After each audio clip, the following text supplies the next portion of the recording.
September 3rd, 1925. From fragments of information brought in from many sources, the Navy Department sought today to piece out the story of a tragedy whose full import cannot yet be assessed. Coming immediately behind the disappearance in mid-Pacific of the naval plane PN-9 No. 1, in her attempt to fly to Hawaii, the loss of the Shenandoah cast a shadow of uncertainty over the hopes of these naval officers who have endeavored to build up on practical lines the service of naval aviation. The Shenandoah was the only military dirigible in the possession of the United States government. She was built along lines of safety accepted as entirely modern and had been a rock of solid reliance upon which air officers had built up their expectations of developing comprehensively the lighter-than-air model of naval aircraft. The USS Shenandoah was the first of 4 United States Navy rigid airships. It was constructed during 1922 to 1923 at Lakehurst Naval Air Station and first flew in September 1923. It developed the U.S. Navy's experience with rigid airships and made the first crossing of North America by airship. The Shenandoah was originally designated FA-1 for Fleet Airship No. 1, but this was changed to ZR-1. The airship was 681 feet long, had a diameter of 78 feet, was 96 feet tall, and weighed about 75,000 pounds. Its total lift capacity was about 130,000 pounds, and its gas capacity was 2,110,000 cubic feet. It had a range of 4,000 miles and could reach speeds of 60 miles an hour. It had 5 6-cylinder, 300 horsepower engines. The Shenandoah was assembled at Naval Air Station Lakehurst, New Jersey, in 1922 to 1923 in Hangar No. 1, the only hangar large enough to accommodate the ship. Its parts were fabricated at the Naval Aircraft Factory in Philadelphia. NAS Lakehurst had served as a base for Navy blimps for some time, but the Shenandoah was the first rigid airship to join the fleet. Most dirigible enthusiasts conceded today that her loss would greatly handicap them in asking Congress for further appropriations for craft of that type. Since the cruiser Los Angeles cannot be used for military purposes, the Navy has left only one lighter-than-air ship, a non-rigid blimp, now laid up at Lakehurst, New Jersey. The Shenandoah was the first rigid airship to be lost by the Navy. The ZR-2, which was broken in two over Hull, England on August 24, 1921, with a loss of 44 lives, still was in the possession of the British who constructed her and had not been accepted by the United States when she was lost. In the case of the ZR-2, it was found that structural weaknesses were in the craft due to efforts to develop a craft that would go faster, higher, and with a greater load than the German Zeppelins. The Shenandoah first flew on September 4, 1923. It was christened on October 10, 1923 by Mrs. Denby, wife of the Secretary of the Navy, and commissioned on the same day. Mrs. Denby named the airship after her home in the Shenandoah Valley of Virginia. The Shenandoah was designed for fleet reconnaissance work of the type carried out by German naval airships in World War I. Her pre-commissioning trials included long-range flights during September and early October 1923 to test her airworthiness in rain, fog, and poor visibility. On October 27th, the Shenandoah celebrated Navy Day with a flight down the Shenandoah Valley and returned to Lakehurst that night by way of Washington and Baltimore, where crowds gathered to see the new airship in the beams of searchlights. The trip was covered in most newspapers at the time. At this time, Rear Admiral William A. Moffett, Chief of the Bureau of Aeronautics and staunch advocate of the airship, was discussing the possibility of using the Shenandoah to explore the Arctic. He felt such a program would produce valuable weather data as well as experience in cold weather operations. With its endurance and ability to fly at low speeds, the airship was thought to be well suited to such work. President Calvin Coolidge approved Moffat's proposal, but the Shenandoah's upper tail fin covering ripped during a gale on January 16, 1924, and the sudden roll tore her away from the Lakehurst mast, ripping out her mooring winches, deflating the first helium cell, and puncturing the second.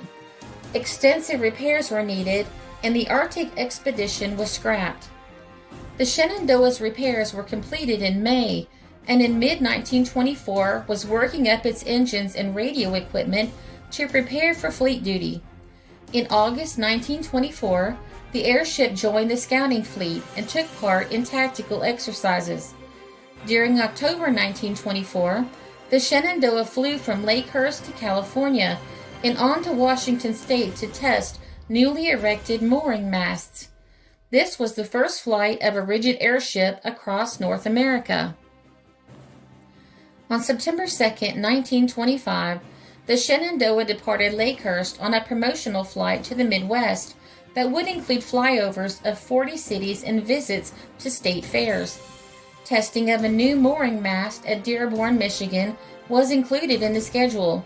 While passing through an area of thunderstorms and turbulence over Ohio early in the morning of September 3rd, during its 57th flight, the airship was caught in a violent updraft that carried it beyond the pressure limits of its gas bags. It was torn apart in the turbulence and crashed in 3 main pieces near Caldwell, Ohio. 14 crew members, including Commander Zachary Lansdowne, were killed. This included 8 members of the crew of the control car, except for Lieutenant Anderson, who escaped before it detached and fell from the airship, 2 men who fell through holes in the hull, and 4 mechanics who fell with the engines. There were 29 survivors who succeeded in riding the 3 sections of the airship to Earth. The largest group was 18 men who made it out of the stern after it rolled into a valley. 4 others survived a crash landing of the central section. The remaining 7 were in the bow section, which Commander Charles E. Rosendahl managed to navigate as a free balloon. In this group was Anderson, who, until he was roped in by the others, straddled the catwalk over a hole. The crash site attracted thousands of visitors in its first few days. Within 5 hours of the crash, more than 1,000 people had arrived to strip the hulk of anything they could carry.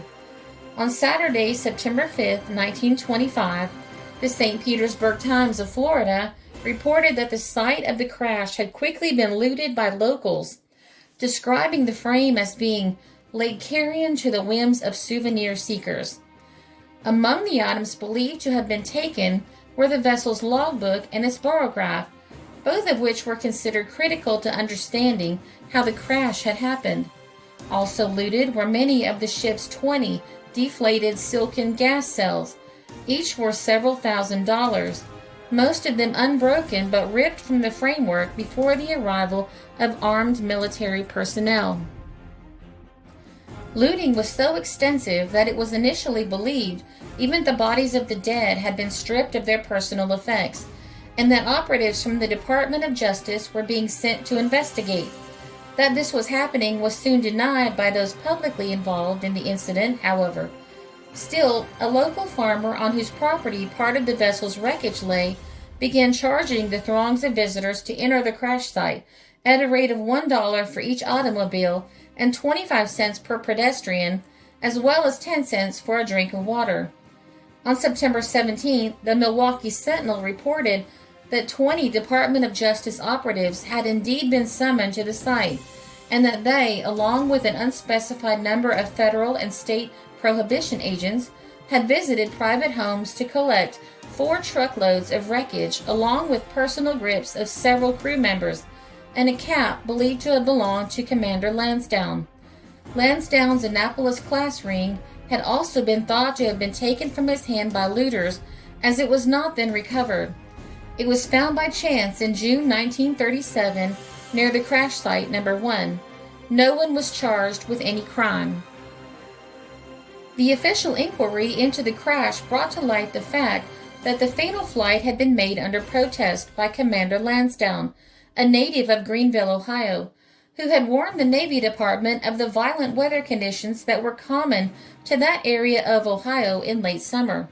His pleas for a cancellation of the flight only caused a temporary postponement. His superiors were keen to publicize airship technology and justify the huge cost of the airship to the taxpayers. So, as Lansdowne widow consistently maintained at the inquiry, publicity rather than prudence won the day.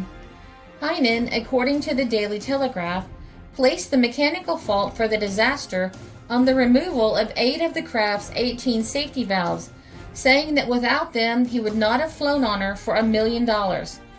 These valves had been removed in order to better preserve the vessel's helium, which at that time was considered a limited global resource of great rarity and strategic military importance. Without these valves, the helium contained in the rising gas bags had expanded too quickly for the bag's valve design capacity, causing the bags to tear apart the hull as they ruptured. After the disaster, airship hulls were strengthened, control cabins were built into the keels rather than suspended from cables, and engine power was increased. More attention was also paid to weather forecasting.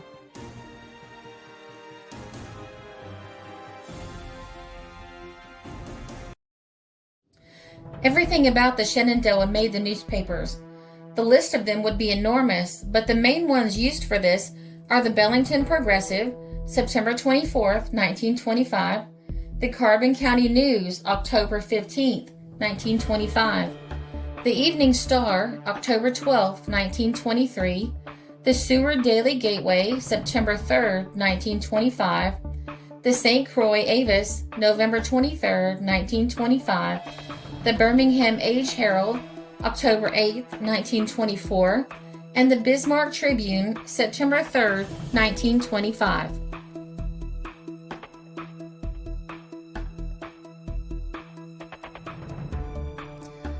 This is a Country Road production because history is fascinating.